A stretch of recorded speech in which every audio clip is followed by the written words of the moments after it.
Melanjutkan dari episode sebelumnya. Bei berbicara dengan sedikit heran, "Adik kecil Huo, kamu tidak perlu memikirkan hal itu dengan terburu-buru. Bergabung dengan sebuah sekte bukanlah masalah yang sepele." Huo Yuhao menggelengkan kepala dan berkata, "Kakak Bei, saya sudah memikirkan hal ini dengan matang. Saya tidak lagi memiliki saudara. Bergabung dengan sekte Tang tidak diragukan lagi adalah jalan pintas bagiku untuk menjadi lebih kuat. Tidak hanya itu, saya bahkan bisa memasuki Akademi Shrek. Selain itu, saya percaya pada Anda berdua. Kalian berdua telah memberitahuku tentang kesulitan yang sedang dihadapi oleh sekte Tang. Dengan demikian saya bisa merasakan ketulusan yang Anda berdua pegang terhadap saya. Aku bersedia membantu sekte Tang mendapatkan kembali kejayaannya bersama kalian berdua." "Bagus, kamu bisa mengatakannya dengan baik." Tangya memegang Huo Yuhao dan memeluknya dengan gembira. "Yuhao kecil, kamu seharusnya secara resmi menjadi muridku sekarang. Sekte Tang kami hanya memiliki 3 orang, dan kami tidak memiliki banyak aturan. Begitu kamu menjadi muridku dan menganggapku gurumu, kamu akan menjadi anggota sekte Tang kita di masa depan," kata Tangya dengan tegas. Huo Yuhao segera mengangguk dan berlutut di depan Tangya. Dia kemudian memberikan penghormatan kepadanya. Murid Huo Yuhao menyapa guru. Tangya berdiri di sana, tidak bergerak. Setelah membiarkan dia memberi hormat 3 kali, dia membantunya berdiri. "Sangat bagus, Yuhao. Di masa depan, kamu adalah murid keduaku. Dan kakak tertuamu sekarang adalah Bei." Saat berbicara Tangya menunjuk ke arah Bei. "Saya menyapa kakak tertua." Huo Yuhao membungkuk lagi, kali ini ke arah Bei. Bei tersenyum sedikit dan berkata, "Kamu tidak harus bersikap sopan, saudara junior. Kami akan menjadi keluarga di masa depan." Xiao yang membalik pergelangan tangannya, dan mengeluarkan sebuah buku. Dia kemudian menyerahkannya kepada Huo Yuhao. "Yuhao kecil, ini adalah salinan catatan harta karun surga misterius sekte Tang kita. Dari semuanya, teknik surga misterius adalah fondasi bagi semua teknik lain yang terkandung di dalamnya. Jika kamu menggunakannya untuk bermeditasi, itu pasti akan meningkatkan kecepatan kultivasimu. Kultivasimu masih rendah, jadi mengubah teknik kultivasimu ke teknik surga misterius tidak akan memiliki efek samping. Bei dan aku akan membimbingmu dalam berlatih." Selain teknik surga misterius, dalam buku itu masih memiliki 5 teknik rahasia lainnya lagi. Mereka, masing-masing adalah, tangan giok misterius, teknik untuk melatih tangan seseorang. Mata setan ungu, teknik untuk melatih mata seseorang. Mengontrol naga penangkap derek, ini merupakan teknik menangkap. Bayangan hantu, ini merupakan teknik tipe kecepatan. Dan terakhir adalah teknik senjata tersembunyi, ini merupakan metode untuk menggunakan senjata tersembunyi, ini adalah teknik paling terkenal dari sekte Tang kita. Di masa depan, aku akan mengajarimu cara menggunakan senjata tersembunyi. Yang perlu kamu lakukan sekarang adalah mulai mengolah 5 teknik rahasia pertama. Sebelumnya, ketika aku mengatakan bahwa sekte Tang kita memiliki teknik rahasia yang sangat cocok untukmu, aku merujuk pada teknik mata setan ungu. Mata setan ungu adalah teknik untuk melatih mata seseorang, dan kamu akan bisa melepaskan serangan spiritual yang sangat kuat setelah mengolahnya sampai tingkatan tertentu. Karena jiwa bela dirimu adalah mata roh, seharusnya tidak ada teknik yang lebih cocok untukmu daripada ini. Anda harus melatih teknik ini sebanyak mungkin. Kalau begitu saudara junior, saya juga akan memberimu sesuatu. Ini adalah tiruan dari sabuk jembatan 24 bulan yang pernah dimiliki leluhur Tangsan kita. Anggap saja sebagai hadiah pertemuan dari kakak tertuamu," ucap Bei. Tangya berkata, "Yuhao kecil, aku dan Bei akan pergi ke Great Stardew Forest untuk berburu binatang buas untuk cincin jiwaku. Ikutlah dengan kami. Setelah kita mendapatkan binatang yang cocok denganku, aku akan membawamu mendaftar ke Akademi Shrek." "Ya, guru." Huo Yuhao buru-buru memberikan jawaban hormat. Tangya mengangguk dan berkata, "Ayo pergi." Ketika mereka di tengah perjalanan, Bei berbicara kepada Huo Yuhao, "Saudara junior, teknik surga misterius sekte kita saat ini adalah salah satu teknik budidaya terbaik di benua ini. Selama kamu mengolahnya dengan rajin, kamu pasti akan mendapatkan beberapa manfaat. Saya akan memberitahu Anda trik yang diperlukan untuk mengedarkan teknik surga misterius. Anda harus mengingatnya." "Baiklah." Huo Yuhao mengangguk, dan mendengarkan penjelasan Bei dengan serius. Tiba-tiba, ekspresi Bei Bei berubah. Xiaoya, hati-hati. Dia tiba-tiba mengangkat tangan kanannya dan membuat gerakan ilusi menuju Tangya. Bayangan hitam pekat langsung jatuh ke tanah dan mengeluarkan suara erangan. Setelah itu, aroma harum yang kuat menyerang indera semua orang yang hadir. Sebuah kabut sedingin es terbang sedikit keluar dari mulut dan hidung Huo Yuhao, menyebabkan gas beracun berbau harum yang sebelumnya dihirupnya menyebar ke udara. Atribut es? Apa ini jiwa bela diri kedua saya? Huo Yuhao segera mempertanyakan aliran asal udara es. Namun, dia jelas tidak mengendalikannya. Saat ini Huo Yuhao mulai merasa senang karena efek jiwa bela diri keduanya bersinergi. Dua cincin cahaya secara bersamaan naik dari kaki Tangya, warna kuning cerah bergerak naik. Kedua cincin jiwanya secara tak terduga memiliki peringkat 100 tahun. Pada saat itu, tanaman merambat biru panjang dengan cepat dilepaskan dari tubuh Tangya. Salah satunya kebetulan membungkus pinggang Huo Yuhao. Namun, dibandingkan dengan Tangya, Bei Bei, yang berdiri di depan, lebih mengejutkan Huo Yuhao. Sampai pada titik ini, dalam benaknya, kakak seniornya yang tertua ini adalah orang yang kalem. Dia selalu tersenyum lembut ketika dia berada di samping Tangya, dan memiliki perasaan yang sangat mudah didekati. Namun, pada saat ini, dia berubah menjadi orang yang sama sekali berbeda. Cahaya biru menyilaukan bersinar dari alis Bei Bei, dan menyebar ke seluruh tubuhnya. Cahaya biru yang tajam menyerupai beberapa naga kecil ketika keluar, mengelilingi dan bergerak di sekujur tubuhnya. Petir biru ungu yang melingkari tubuhnya berkumpul. Cincin jiwa kakak senior Bei Bei diaktifkan, 2 di antaranya berwarna kuning dan 1 di antaranya berwarna ungu. 3 cincin jiwa ini menandakan bahwa dia adalah penatua jiwa. Kakak tertua sulungnya, yang hanya berusia 4-5 tahun lebih tua darinya sudah menjadi ahli tingkat penatua jiwa, yang sudah di atas peringkat 30. Selain itu, cincin jiwanya adalah cincin 200 tahun dan 1000 tahun, yang merupakan kombinasi terbaik. Walaupun Bei Bei mempunyai peringkat kultivasi lebih tinggi daripada Tangya yang masih berada di Grandmaster Jiwa, dia tetap menghormatinya. Ini ular mandala. Wah, ini juga 1000 tahun, ini terlalu bagus. Bei Bei, aku menginginkan yang ini. Baiklah. Xiaoya, kamu jagalah Yuhao. Bei Bei meraung, mengaktifkan jiwa pertama, di lengan kanannya berkedip-kedip. Di bawah gelombang kuat kekuatan jiwanya, cakar naga biru ungu sepanjang kaki memadat dan melesat menuju ular mandala. Ini adalah cakar naga guntur, keterampilan jiwa pertama Bei Bei. Ular mandala berhasil menghindari serangan dari teknik Bei Bei. Pada saat yang sama, cincin jiwa keduanya menyala. Ular petir yang tak terhitung jumlahnya tiba-tiba mengembang secara bersamaan, berubah menjadi panah petir yang melintas di udara. Membentuk jaring tebal dan gemuruh yang mencoba menyelimuti ular mandala. Teknik kedua dari Bei Bei adalah amukan petir yang kuat. Ketika jaring petir mendekat pada ular mandala, itu mengeluarkan kabut merah muda dari mulutnya, yang menyebabkan bau 10 kali lebih harum dari sebelumnya. Bei Bei, saya akan membantumu, kata Tangya sambil menelan 2 pil misterius. Saya akan melawannya sendiri. Kamu cukup menjaga Yuhao. Saya juga akan membantu kakak tertua, saya tidak akan menjadi beban.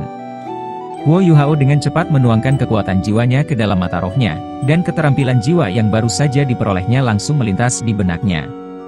Cahaya keemasan samar muncul di mata birunya, cincin jiwa berwarna putih giok mulai bangkit dari kakinya. Jika dilihat dari sekilas tidak ada yang terjadi. Tidak ada tanda-tanda apapun yang muncul. Namun, saat berikutnya, tubuh Bei Bei dan Tangya secara bersamaan bergetar, tatapan heran muncul di mata mereka. Dari sudut pandang mereka, waktu tampaknya telah melambat. Segala sesuatu di sekitar mereka menjadi sangat jelas, dan semua informasi langsung muncul di dalam benak mereka kemanapun mereka melihat. Ketika Bei Bei melihat dengan penuh perhatian pada ular mandala, dia tahu seberapa jauhnya jarak mereka dengan sangat akurat. Bahkan semua detail kecil apapun yang di sekitar mereka telah muncul dengan jelas di dalam pikirannya. Dalam radius 30 meter di sekitar mereka terlihat sangat detail dan jelas. Keterampilan cincin jiwa 10 tahun ini sebenarnya sangat kuat. Kemampuan tambahannya apa seluar biasa ini? Ucap Bei Bei. Tentu saja, itu pantas disebut sebagai jiwa bela diri atribut spiritual bermutasi yang sangat langka. Huo Yuhao secara alami tidak menggunakan satu keterampilan jiwa, melainkan menggunakan 2 keterampilan jiwa sekaligus. Keterampilan pertama yang diberikan cincin jiwa jutaan tahun kepadanya yaitu deteksi spiritual, dan yang kedua adalah teknik jiwa berbagi spiritual. Kedua keterampilan ini adalah jenis keterampilan tambahan. Dan ini adalah pertama kalinya Huo Yuhao menggunakannya. Meskipun dia belum bisa sepenuhnya memahami kedua keterampilan ini, tetapi dia masih mampu menunjukkan sebagian besar fungsi dari skill ini. Sebuah gemuruh tiba-tiba bergema dari tubuh Bei Bei. Seluruh tubuhnya memancarkan kilat biru ungu yang kuat, dan sisik di lengan kanannya dengan cepat menyebar ke arah tubuhnya, membungkus bagian kanan dadanya. Ini menyebabkan aura yang dilepaskan dari tubuhnya langsung naik tiba-tiba. Cincin jiwa ketiganya, yang berwarna ungu, juga dirilis, memancarkan cahaya yang menyilaukan pada saat ini. Ini adalah keterampilan dari cincin jiwa Bei Bei yang berumur ribuan tahun. Kemarahan gemuruh petir. Ini mampu secara instan meningkatkan efek serangan kekuatan jiwa Bei Bei lebih dari 50%. Selain itu, kekuatan atribut petirnya juga 2 kali lipat. Meskipun ini bukan keterampilan serangan langsung, itu masih berhasil meningkatkan kondisi Bei Bei menjadi sangat kuat. Aura yang dilepaskan dari tubuh Bei Bei telah menyebabkan perasaan yang sangat berbahaya. Setelah pertempuran itu akhirnya Bei Bei berhasil memukul ular mandala hingga sedikit sekarat. Tangya. Bei Bei berteriak dengan rendah. Tangya dengan cepat mendekati ular mandala. Sebuah pisau sepanjang setengah kaki muncul di tangannya, yang kemudian ia lemparkan langsung ke mulut ular mandala, mengakhiri kehidupan ular mandala yang berumur ribuan tahun. Cincin jiwa berwarna ungu perlahan mengembun dan terbentuk di atas kepala ular mandala. Tangya, mulailah menyerap dengan cepat. Saya tidak berpikir bahwa kita akan bertemu dengan binatang jiwa 1000 tahun lagi di tepi Great Stardew Forest. Cincin jiwa ungu di atas ular mandala langsung mengarah ke arah atas kepala Tangya. Itu ingin bergabung dengan tubuhnya. Senyum di wajah Tangya tiba-tiba menghilang ketika dia mulai berkonsentrasi untuk menyerap cincin jiwa. Selagi menunggu Tangya menyerap cincin jiwa, Huo Yuhao bertanya kepada Bei Bei, apa jiwa bela diri guru Tangya? Jiwa bela diri Tangya adalah rumput biru perak. Bei Bei berkata dengan lembut. Huo Yuhao tercengang saat mendengar jawaban Bei Bei. Rumput biru perak? Jiwa bela diri yang sama dengan orang dalam legenda sekte Tang? Bei Bei menganggukkan kepalanya. Adik junior, karena Tangya saat ini sedang menyerap cincin jiwanya, ceritakan tentang keterampilan jiwamu. Apa nama skill jiwa yang baru saja kamu gunakan, dan berapa lama kamu bisa mempertahankannya? Kakak Bei, keterampilan yang baru saja saya gunakan itu disebut skill berbagi deteksi spiritual. Kamu seharusnya bisa merasakan jangkauannya. Saat ini hanya bisa dipakai dalam radius jarak sekitar 30 meter. Ketika kekuatan jiwaku meningkat, jaraknya juga akan ikut bertambah. Saya tidak tahu berapa lama saya bisa mempertahankannya, tetapi saya merasa bahwa konsumsi kekuatan jiwanya tampaknya tidak terlalu besar. Bei Bei menatapnya, dan terperangah. Konsumsi kekuatan jiwa dari skill yang memiliki efek yang luar biasa seperti milikmu tidak terlalu mengonsumsi kekuatan jiwa yang besar. Mata rohmu tampaknya terlalu kuat. Setengah hari sudah terlewatkan. Setelah menghembuskan napas dalam-dalam, Tangya perlahan membuka matanya, menyebabkan cahaya yang bersinar muncul di dalam pupil matanya yang cerah. Energi dalam tubuhnya telah meningkat dengan pesat. Saya berhasil. Tangya melompat dengan bersemangat. 2 cincin jiwa kuning dan 1 cincin jiwa ungu dengan cepat bangkit dari kakinya. Bei Bei tersenyum ketika berkata, Tangya, selamat. Huo Yuhao juga mengatakan demikian. Bei Bei terbatuk dan berkata, baiklah, karena kamu sudah selesai menyerap cincin jiwamu, kita harus segera meninggalkan tempat ini. Tangya mengangguk dan berkata, ayo kita pergi. Setelah berjalan lebih dari 2 jam, mereka berhenti untuk beristirahat di dekat sungai yang waktu itu mereka pertama kali bertemu. Selama mereka beristirahat, Bei Bei dan Tangya mengajarkan teknik rahasia sekte Tang, yaitu mata setan ungu. Dan 5 teknik lainnya. Dari kelima teknik rahasia sekte Tang, Huo Yuhao hanya mampu memahami 2 teknik rahasia, yaitu teknik mata setan ungu dan teknik surga misterius. Selain teknik itu Huo Yuhao masih sangat kesulitan. Setelah mereka selesai beristirahat, mereka melanjutkan perjalanan untuk kembali ke akademi. Saat mereka berjalan, Tangya menjelaskan situasi di dalam Akademi Shrek kepada Huo Yuhao. Akademi Shrek telah didirikan 10.000 tahun yang lalu, dan kata Shrek berarti monster dalam bahasa kuno. Ini juga berarti bahwa, orang-orang yang mendirikan Akademi Shrek pada awalnya ingin mendirikan Akademi Monster. Moto Akademi Shrek adalah untuk merekrut para monster saja, bukan orang biasa. Tetapi kata monster sebenarnya merujuk pada seorang yang jenius. Saat ini, Akademi Shrek memegang posisi kekuasaan di dalam benua. Sebenarnya akar penyebab perang berkepanjangan terjadi karena tabrakan antar dua benua, yaitu benua Douluo dan benua Matahari Bulan yang terjadi 4000 tahun yang lalu. Ketika perang baru saja dimulai, 3 kerajaan di benua Douluo telah terpecah dalam hal kekuasaan mereka. Sehingga menyebabkan benua Douluo berada pada posisi yang tidak menguntungkan selama dimulainya perang. Dan mengakibatkan pasukan benua Matahari Bulan berhasil menguasai beberapa wilayah dalam benua Douluo. Pada saat genting ini, Kepala Sekolah Akademi Shrek telah membuat seruan. Ini memiliki respons besar yang tak terduga. Menyebabkan hampir 60 superpakar titlet Douluo untuk sementara menjadi komandan 3 pasukan. Setelah mengambil alih komando pasukan mereka dengan cepat menghancurkan pasukan Kekaisaran Sunmoon, dan mendapatkan kemenangan dalam perang. Sehingga dapat mempersatukan benua menjadi satu kesatuan yang disebut benua Douluo sekarang. Hal itu menyebabkan reputasi Akademi Shrek melambung. Bukan hanya karena Akademi Shrek telah mengumpulkan 60 gelar Douluo, tetapi juga karena kepala sekolah tahun itu telah menjadi komandan pasukan gabungan 3 kekaisaran. Sejak saat itu, Akademi Shrek tidak lagi milik negara manapun. Dan itu telah menjadi keberadaan independen. Meskipun Akademi memegang posisi yang kuat di benua, mereka tidak sedikit pun merasa sombong. Sikap Akademi terhadap semua negara adalah sama. Tangya memberitahu Huo Yuhao bahwa Akademi Shrek saat ini dibagi menjadi 2 bagian, yaitu halaman dalam dan halaman luar. Setiap tahun, jumlah siswa baru yang mereka rekrut sekitar 1000 atau lebih, namun jumlah total siswa di Akademi tidak pernah melebihi 5000. Butuh 12 tahun bagi seseorang untuk menyelesaikan studi untuk bisa lulus dari Akademi Shrek.